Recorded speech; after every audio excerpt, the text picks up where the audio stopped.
manindog tapalihog atong ablihan ang atong mga Biblia. Hebrews chapter 9 verse 12. Hebrews chapter 9 verse number 12. Now I'm going to preach tulo ka butang nga dili nimo mahimo kun wala kining mga butanga. 3 things you cannot do without. Hebrews chapter 9 verse number 12. Akong basahon and I'm going to read it loud and read it silently while you are standing. Hebrews chapter 9 verse 12. Neither by the blood of the goats and calves, but by his own blood he entered in once into the holy place, having obtained eternal redemption for us. Let's pray. Our Heavenly Father, once again, O God, Lord, nagpasalamat nimo Ginoo ning takna sa kabuntagon that we are here, we gather together tungod sa imong ngalan, Lord, nga among ginasimba. Lord, tabangi ko karon magada sa imong pulong. I am nothing, O God, without your help, Lord. And Lord, help me to deliver the message. Lord, I pray that the Holy Spirit will convict every hearts, especially, Lord, yatong mga tao nga wa pa masave. Ako nagpray nga di sila mubiya sa balay tigumanan nga dili nila madawat ang kinabuhing dayon. O kintinan akong gipangayo, in Jesus' name I pray. Amen. Thank you. Please be seated. Now, tulo ka butang nga dili nimo mahimo kun wala kining mga butanga. Now, 3 things you cannot do without. When I was a young man, bata pa ko, ang among silingan, nagsulti na ako nga nakatrabaho sila bakery o dito sa bakery, grabe ang ilang pagkaon ug pan niya. Sa una, bata pa mi ni Larry, wala kami ikapalit og pan. Si Larry siguro, yung mama makapalit man tong pan kay maestra man to. Pero amo apiting lisura ay nakatilaw kog kindi. Grade 3 nako. Kanang kana bitang kindi nga naay kuan sa sulod, naay chocolate sa sulod, candy mint. Itagaan ko sa igsuon ni Brother Larry si Tata, no? Grade 3 nako, nakatilaw og kindi. Ingon si Jima, luuya po din ninyo, no? Ang among kindi sa una, kanang papasugoon mi sa akong mama og papalit og kamay. Sabi tayo bugol sa kamay. Unay kauno na mo. Ganahan mig dagag bugol. Nya ako naibawaan nganong dagbugol na ito kay tulo to sa nag-ukay, sa naghimog kamay. Mo to nagbugol. So when they told me that you have, nagkaon silang bread, 8 ulyukan dito sa bakery, nagunahuna sad ko nga, may unta pog madawat ko, no, magtrabaho po kong bakery, mukuyog ko ninyo. Kay gusto ko mukaog pan nga 8 ulyukan. Salamat ko sa Ginoo nga wala dama nakatrabaho, nakatag-iya kong bakery. Di lang kay nakatrabaho kong bakery, nakapatag-iya kong bakery.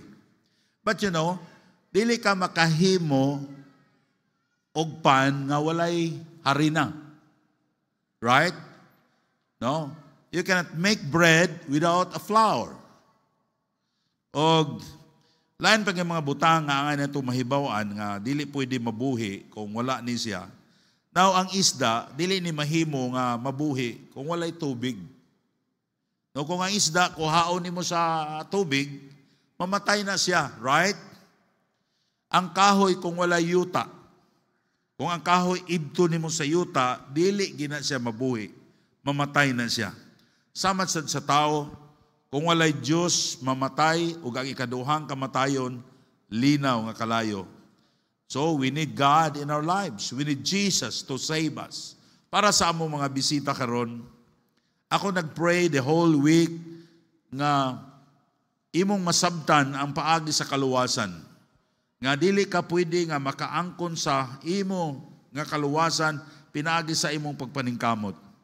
You need Jesus Christ to save you. Dili ka mo biya ning balay tigumanan nga di nimo madawat ang kinabuhing dayon. Ang gasa sa Dios nga mao ang kaluwasan sa imo nga kalag. Nauna, kung walay pagpaaga sa dugo, walay pagpasaylo sa sala. Without shedding of blood, there is no remission of sins. Then Hebrews chapter 9 verse 12, neither by the blood of goats and calves, but his own blood he entered in once into the holy place, having obtained eternal redemption for us. Kung wala magpaula si Jesus Christ sa iyang hamili nga dugo, dili mapasaylo ang atong mga kasalanan. Now the Lord Jesus Christ, no, iyang hatag ang kaugalingon niya nga siya magantos dito sa cross para iya ta nga madala dito sa langit kung ato siyang saligan o ato siyang atuhuan nga atong o ato siyang dawaton nga atong bugtong og personal nga maluluwas og tungod sa atong sala, because of our sins, no, silutan ta sa kamatayon o nga ikaduhang kamatayon mao nang linaw nga kalayo. Ningon ang pulong sa Dios, no, for the wages of sin is death, but the gift of God is eternal life through Jesus Christ our Lord. Now kaning dugo, I'm speaking about the blood of the Lord Jesus Christ, nga pinaagi sa dugo ni Jesus Christ, mahimo nga mapasaylo ta sa tanan natong mga kasalanan. And then we can enter heaven because the Lord Jesus Christ, He died for us. Kung ato lang dawaton si Kristo nga atong maluluwas. But I'm speaking about blood of the Lord Jesus Christ. Now, every countries, they use the blood as a part of their belief. Ang akong lula sa una, madumduman pa nako ang akong usay ang akong papa kung mag birthday me. Pero talagsar man may birthdayhan, may lagsa na pulo ka tuig mag-birthday o birthdayhan mo mi o bisag kausa na lang, no? So naiuban nga sigig birthday pero kami sa may maana og birthday. Makalimot gani mi sa among edad kay wa may birthday. Pero sa diya nga mag-ihaw og manok akong papa o akong lulam, di na ko dunduman ako sa una nga ang dugo sa manok ibutang sa agtang, nakasulay mo ni ana? Ha? O nag-ihaw mo baboy, nag-ihaw baboy gibutang sa agtang ang dugo. Now there's something in the blood. Now the blood of the Passover lamb in the time of Moses nga gibutang sa mga Israelites sa doorpost sa ilang mga balay. And when the death angel will come, when he says the blood, he will pass and he will not kill the firstborn of the house. Dito sa Egypto sa una, adiyan ang mga katawhan sa Diyos, sa mga Israelites, wa sila tuguti nga mo kuyog sila ni Moses. Ang Diyos nagsugo siya sa mga katawhan sa Diyos, sa mga Israelites. Yan ang gabi una, dapat mag-ihaw sila a lamb without blemish, a lamb nga dili kiang, unya ilang ihawon, unya ang dugo, ibutang nila sa doorpost, sa ilang balay. But that night, the death angel will come to every house in Egypt. But the problem is, the Egyptian, wala sila masayod niini. Only ang mga Hudiyo, ang mga Israelites, kay gisultihan sila. And then, when the night come, ang death angel moagi sa kada balay. Every doorpost nga dunay blood of the lamb, dunay dugo sa karniro nga gibutang dito, the death angel will pass. Dili sa mosulod sa balay. But every doorpost without blood of the lamb, musulod ang death angel ug iyang patyon ang firstborn of the house. In that morning, daghan ang ni singgit, daghan ang ni iyak nga mga panimalay because namatay ang ilang firstborn. Ang kamagulangang anak nila, nga lalaki, namatay. Because ang ilang balay walay blood sa diha sa ilang doorpost. And that angel wala niya gipatay ang firstborn, not because of the good works, but because of the blood of the lamb in the doorpost of their house. Ang death angel wala siya mingon nga unsa kaning mga tao diri, mga buutan ba kani kay di na ako ni patyon ko mga buutan ni sila. No. Bisag unsa pa ka kabuutan o dili makita ang blood of the Lamb in the doorpost, the death angel will come and they will kill the firstborn of that house. The other thing sad nga atong makita maigsoon ko sa Ginoo, the grape juice in our Lord's Supper. It represent of the blood nga giula ni Kristo dito sa cross. That we should remember how He suffered, how He shed His blood for us. Can you imagine? The Lord Jesus Christ, He is God. He came to this world and is willing to die for us. He suffered so much aron ikaw ug ako sa diyang imong dawaton si Jesus Christ nga imong maluluwas because of His blood, mahimo kang maka-access through your faith nga mahinluan ka sa imong mahinluan ka sa imong mga sala pinagi sa iyang hamili nga dugo nga iyang giula dito sa cross. Para sa among mga bisita karon, only the blood of the Lord Jesus Christ ang dunay gahom nga mohinlo sa atong mga sala. We cannot enter heaven kung doon na tayo sala. Ang langit dili na sa lugar sa usa ka tawo nga makasasala. Ang makasud sa langit katurang mga santos. Do you know that? Ang aton hibaw ang santos si San Pedro, si San Lucas. Abi ninyo ang word nga santos meaning holy. The word holy is walay sala. Right? Pero mangutanak ninyo, kinsa man ninyo'y walay sala. Even St. Peter, iyang gidinay si Jesus Christ. Nahimo silang santos tungod sa ilang pagdawat o pagtuo ni Jesus Christ nga ilang maluluwas. Now you cannot enter heaven without, kung dili ka mahinluan sa imong sala. Mahimo lamang kang mahinluan sa imong sala kung imong dawaton si Jesus Christ nga imong maluluwas. Mahinluan ka sa tanan nimong sala, and now you can enter heaven because the Lord Jesus Christ, He died on the cross. Namatay siya, nagpalansang siya, nagpaula siya sa iyang hamili nga dugo aron ang tanan nga mosalig kaniya dili malaglag kundi makabaton sa kinabuhing dayon. Now, that kung wala magpaula si Kristo sa iyang hamili nga dugo, walay tay paglaom sa kaluwasan.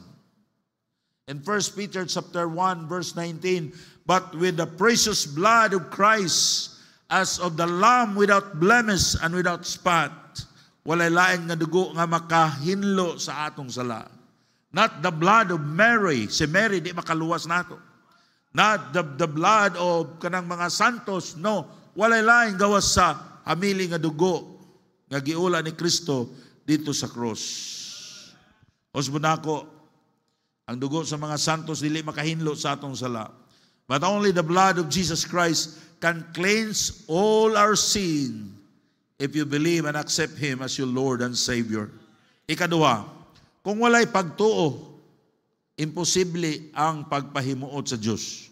Una nga punto, kung walay pagpaaga sa dugo, walay pagpasaylo. Now, si Kristo nagpaaga sa iyang hamili nga dugo. Aron ang tanan nga muduol kaniya makabaton sa kinabuhing dayon. Si Jesus Christ ray atong paglaom nga maluwas ta. Diri relihiyon ang makaluwas. Kung naghimo kag maayo aron maluwas ka padayon og paghimog maayo. Apan ang imong paghimo og maayo dili na maoy makapadala nimo sa langit. Sama sa death angel. Ang death angel ang iyang girespetuhan sa diyang makita niya the blood of the Lamb in the doorpost. Siya na makita niya sa portahan nga dunay a blood of the Lamb dili sa musulod niini. Aron di niya patyon ang firstborn. Mausab ni ana mga higala, if you want to be saved, dawata si Jesus Christ. Ayaw saligi ay imong maayong buhat. Kung naghimo kag maayo along ka maluwas, paghimog maayo kay nindot na. Pero I will tell you this, ang imong good works, ang imong maayong binuhatan, dili na makapadala nimo sa langit. You need Christ. Dapat imong saligan si Kristo, dawaton nimo si Jesus Christ, nga imong bugtong ang imong personal nga maluluwas. Ikaduha, kung walay pagtuo, imposible ang pagpahimuot sa Dios. Christian, how's your faith? Your faith is growing faith? Unsa imong pagtuo? In Hebrews chapter 11 verse 6, but without faith it is impossible to please Him, for he that cometh to God must believe that He is, and He is a rewarder to them that diligently seek Him. Ang kalipay sa Diyos sa iyang mga kanakan kung iyang makita ang atong pagtuo. Amen? Makita ba ang inyong pagtuo? What is faith? Faith is to put all your confidence in Jesus Christ. Faith is to trust all things in God. Now, faith is in Jesus Christ is our only tool to access God's forgiveness through the redemption of the blood of Jesus Christ. You cannot be saved by doing good works, but only believing in Jesus Christ as your Savior. You cannot be saved by membership in a church, but only in believing Jesus Christ as your personal Savior. Now, ang tinuod nga pagtuod, dunay buhat. Right, Christian? Kung tinuod ka nga naluwas, aduna gyoy bunga sa imong pagtuod, dunay binuhatan. Ang binuhatan walay labot sa kaluwasan. Apan ang tinuod nga pagtuo, muhimo og maayong buhat. Right? Ingon sila, munang baghimo tag maayo aron maluwas ta. No, wrong. If your faith is dead, dili tinuod nga pagtuo, walay buhat yun na, dili ka kahimo paghimog maayo. Pero kung imong pagtuo, tinuod, mubuhat ka. Sama sa usa kahoy. Just imagine kung dunay kahoy, nanay kahoy. Kung ang kahoy patay, tagaan nimo og bunga, mabuhi ba ang kahoy? Dili. Pero ngano ang kahoy, mubunga siya, kay buhi siya. Just like that. Now, mga igsoon ko sa Ginoo, ang Diyos nagloan siya sa mga Kristohanon nga makita niya ang atong pagtuo niya aron ang Diyos malipay siya sa matag usa ka Kristohanoy. Sa matag usa ka Kristohanon. Ang kalibay sa Diyos mao ang atong pagtuo. Now, Christians, sometimes you are facing trials. Amen? Sometimes you're struggling, you have doubt. Tinuod ka gini nga atong pagsimba. Tinuod ka ginihing Bible. You need to put your trust on the Lord Jesus Christ. You need to struggle and face the temptation and face the devil. And you say, Lord, I will trust in you. I will put all my trust in your word. And that's faith. Maybe naluya na kapag simba but you came. Nagpadayon kag simba. That's faith. Nalipay ang Ginoo niya na. May ka, Pastor, nga naman mo agi matag mga problema, trouble sa kinabuhi. Gituyo na sa Ginoo para mo grow ang imong pagtuo. Nindot kayo ng kinabuhing Kristohanon. Kung wala tay problema, right? Wala kagiaway. Nindota kayo ay. Sa'yo kay kamata, tagoy-tagoy ka. How about there's problem in the home? How about you have problems? How about you have emotional problem and all these trials sa imong kinabuhi? Do you continue serving the Lord? Or you quit?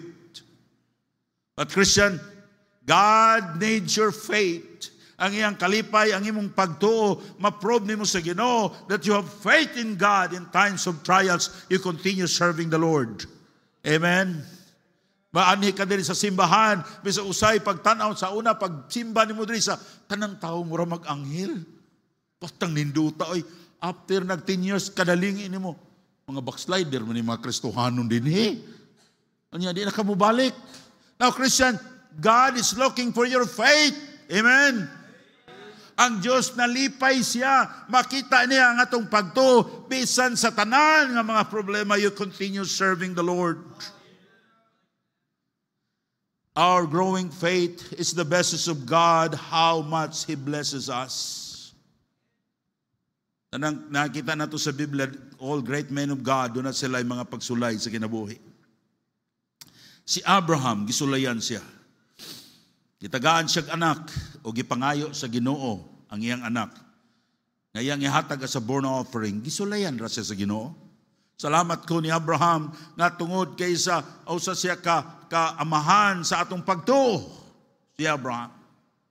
He followed the Lord bisag wa siya kakita ug unsa nga lugar nga kanang lugar nga gitaganan sa Ginoo niya. Uniadto siya, nisunod lang siya sa Ginoo. Ug iyang gihatag iyang anak. How about Job? Si Job gisulayan sa Diyos before he blesses him more. Kamo nakadungog naman ta sa kinabuhi ni Job, nawa namatay ang mga anak, nawa ang iyang mga kabtangan. Usay when we read the book of Job, kay ko Lord, ayaw gyud ko pagtusulayan ni pareha sa kinabuhi ni Job. But I will tell you this, si Job nalipay ang Ginoo sa iyang kinabuhi. Because nakita ang Diyos niya ang iyang pagtuo. But how about you today? Nalipay ka ang Ginoo, nagtanaw nimo. God is na-enjoy ka siya, nagtanaw sa imong pagtuo, o ang imong pagtuo, wala na mo grow. Tama nagig naluwas. Do you remember David? David, before he became a king, daghan siya mga pagsulay na agyan. His brethren hated him. King Saul wants to kill him. Wa si sala. Do you remember Joseph, the son of Jacob? Yes, ang atong nadunduman, nag-governor of Egypt. But before, nahimo siyang governor. Nakabalo taon sa nahitabo niya. Grabe nga mga pagsulay, na priso siya. Nahimo siyang slave, pero nagpadayon siya nga nag-ila sa Diyos. How about us today? Dura kahit ako nga pagtuo nga makita ang Diyos sa atong kinabuhi. Christian, if you're asking for big blessing, God is asking you how much your faith to the Lord. Imo ba kahang makaingon na Ginoo, Lord, I'm asking you for this blessing. Doon na kay igo nga pagtuo nga makita sa Dios aron iya ka tubagon sa imong gipangayo niya.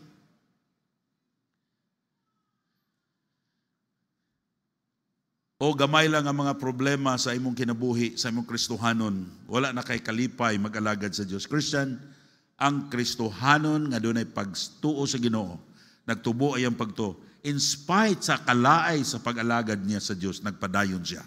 Amen? Nagpadayon siya, simba. Do you know, even myself, sometimes I don't want to preach. I want to quit preaching the gospel. But by the grace of God, I continue. Because God wants me to continue. And that's faith. Amen? Pag-igsoon ko sa Ginoo, hinautunta nga ang sa panahon diya sa imong kalisdanan, nagpadayon ka. You have the heart to serve God because imong gisalig sa Ginoo ang tanan nga gitugot sa Ginoo sa imong kinabuhi. Kay pinaagi niya na nalipay ang Dios sa imong kinabuhi. Katapusan, kung wala si Kristo, wala tay mahimo. Without me, ye can do nothing, Jesus said. In John chapter 15, verse 5, I am the vine and the branches, he that abideth in me, and in him the same bringeth forth much fruit. Without me, you can do nothing. Young people, listen to me. I know, daghan mong damgo sa inyong kinabuhi. Kung dili ninyo, musunod mo sa kabubuton sa Diyos, sa pulong sa Diyos, wala gid mo'y mahimo. You become empty-handed. Mabot ang panahon nga magbasol mo, ayaw mo palayo diha sa Ginoo. In John 15:5, I am the vine and ye are the branches. He that abideth in me and in him, the same bringeth forth much fruit. But for without me, ye can do nothing. Kung wala si Kristo sa atong kinabuhi, wala tay mahimo. Now Jesus said, for without me, ye can do nothing. Basta wala ang Diyos, Kristohanon, pag wala ang Diyos, wala yun tayo mahimo. Dili mahimong magbungahon ang atong pagpaningkamot kung magpalayo ta sa Diyos. Parents, train your children to be faithful diha sa Ginoo. Ayaw ninyo pasagdi ang inyong mga anak na dili sila magsimba. Kay kung wala ang Diyos sa ilang kinabuhi, wala gid sila mahimo. Dili magmalampuson ang ilang pag-eskwela kung magpalayo sila sa Diyos. Dili malampuson ang atong pagpaningkamot, atong paningkamot og negosyo, pagtrabaho, kung wala na to ibutang ang Ginoo sa atong kinabuhi. Atong unahon ang Ginoo. The Bible says, seek ye first the kingdom of God, and all these things shall be added unto you. Now, kung wala ang Diyos, wala kitay mahimo. Amen? Just think about that. Kung ang kahoy wala yuta, mamatay. Kung ang isda, kuhaon sa tubig, mamatay. Ang tao, ang Kristohanon, kung wala ang Diyos, wala kitay mahimo. Dili gyud ta pwede nga magmabungahon. Now, dili ta makalingkawas sa linaw nga kalayo kung atong isalikway si Kristo. Para sa mga bisita, dili kita maluwas kung dili nato dawaton si Jesus Christ nga atong maluluwas. Dili ta makalingkawas sa linaw nga kalayo kung isalikway nimo ang dako nga kaluwasan nga naa ni Kristo. Og imong isalikway si Jesus Christ, dili ka makalingkawas sa dako nga kaluwasan. Ingon sa pulong sa Dios sa Hebrews chapter 2 verse 3, how shall we escape if we neglect so great salvation? Maybe wala pa nimo matawag si Kristo nga mahimo nimong maluluwas. Ang akong pag-ampo nga imong dawaton si Jesus Christ karon sa ara sa among mga bisita. If you want to be saved, dawata si Kristo karon nga imong maluluwas. Para sa mga Kristohanon, ang kalipay sa Diyos mao ang atong pagtuo nga makita sa Diyos sa atong kinabuhi. How about your faith? Nagtubo bang imong pagtuo? Usahay sa atong kinabuhi, mabut nato ang mga pagsulay, mga problema sa kinabuhi Kristohanon. Ang tumong niya na sa Ginoo nga ang imong pagtuo sa Diyos mogtubo, mo-grow. Kaya ang gusto sa Diyos, iya kang dugangan sa mga panalangin. Malipayon ba ka nga nangalagad sa Diyos? Kung doon na kay pagsulay, padayon diya sa pagsimba o pag-alagad sa Diyos. Christian, I will say it again, wala gitay mahimo kung wala ang Ginoo. We need God. Kung wala ta, God is remain God. But without God in my life, I am nothing.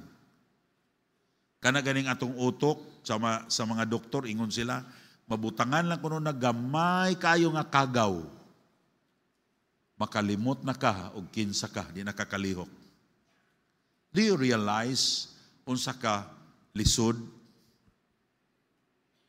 ang atong unsa ka fragile ang atong kinabuhi? Maybe ang imong gisulayan, ang imong gisaligan, ang imong kabtangan, ang imong kwarta, no. Saligi ang Diyos. Ayaw pagbulag sa church. Ayaw pagbiya sa imong pagbasa o sa imong pagampo pagbasa sa Biblia. Keep read the Word of God every day. Young people, kung wala ang Diyos, wala mo'y mahimo. Bring your Bible and read your Bible every day. And pray to the Lord. Because without God, we are nothing, but with God, mahimo na to ang mga daggong butang para sa Ginoo. Amen? You can be great if God is working in you. Sa katapusan, manindog tapalihog. And bow your head and close your eyes. Our Heavenly Father, we thank you, God, sa imong pulong na you help me, O God, to deliver the message, Lord. Lord, ako nagpray and ask the Holy Spirit to convict every unsaved hearts o tatanan ng mga Kristohanon karon.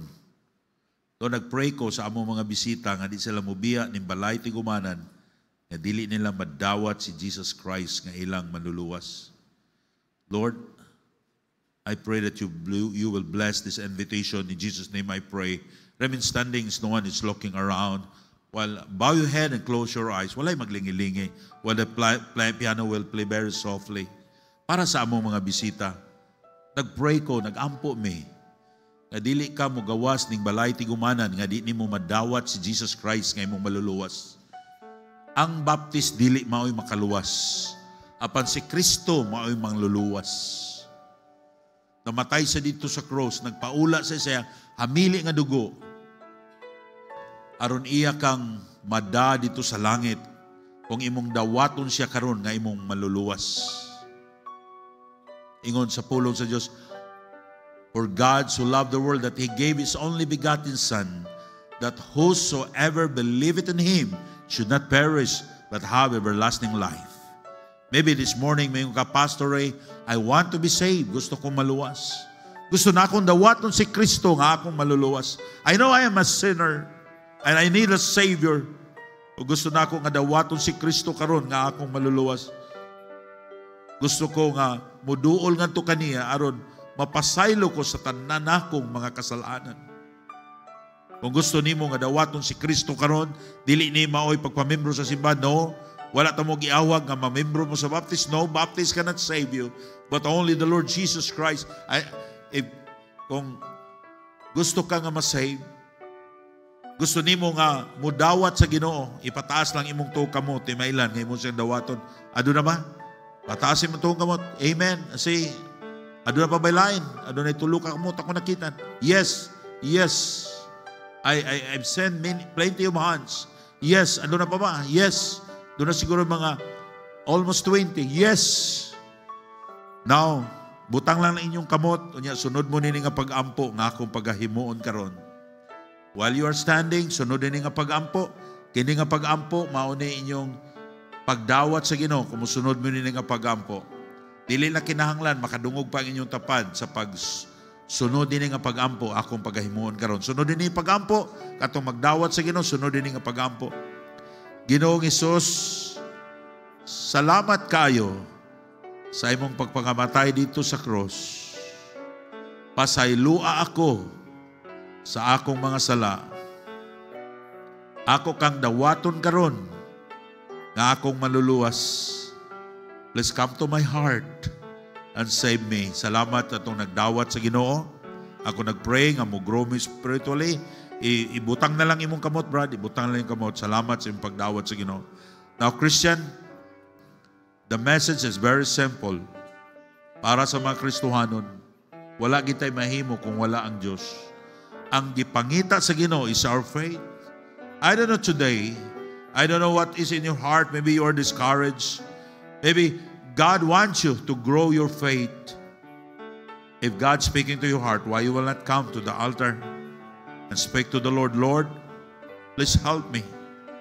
Lord, I know, gusto nimo Ginoo, nga makita ka sa akong kinabuhi, ang akong pagtuo, kinahanglan nga mutubo. Will you come? Will you come and just speak to the Lord? Now, Christian life, sometimes it's not an easy road. Sometimes we have trials. Sometimes we face temptation. Gitugot na sa Ginoo ang imong pagsulay kay gusto sa Dios mutubo ang imong pagtuo. It is impossible to please God without faith. Without God, wala kita mahimo. Our Heavenly Father, we thank you so much, O God, sa mga kalag na nagdawat sa first service, second service. Lord, salamat sa mga Kristohanon. They came forward, they prayed. Lord, help them. Lord, tabangi kami, Ginoo. Sometimes, Lord, ang among kinabuhi, adunay mga trials. Ang imong gusto, Ginoo, mo grow ang among pagtuo. Ang trials, Ginoo, imong gigamit nga mutubo kami sa among pagtuo. Kay mao na imong kalipay, Ginoo, ug pinaagi sa among pagtubo sa among pagtuo. Paggamit kami nimo siya sa dako nga paggamit. Lord, help us, O God. Tabangi kami, Ginoo, tagay kami grasya. In Jesus' name I pray. Amen. Thank you.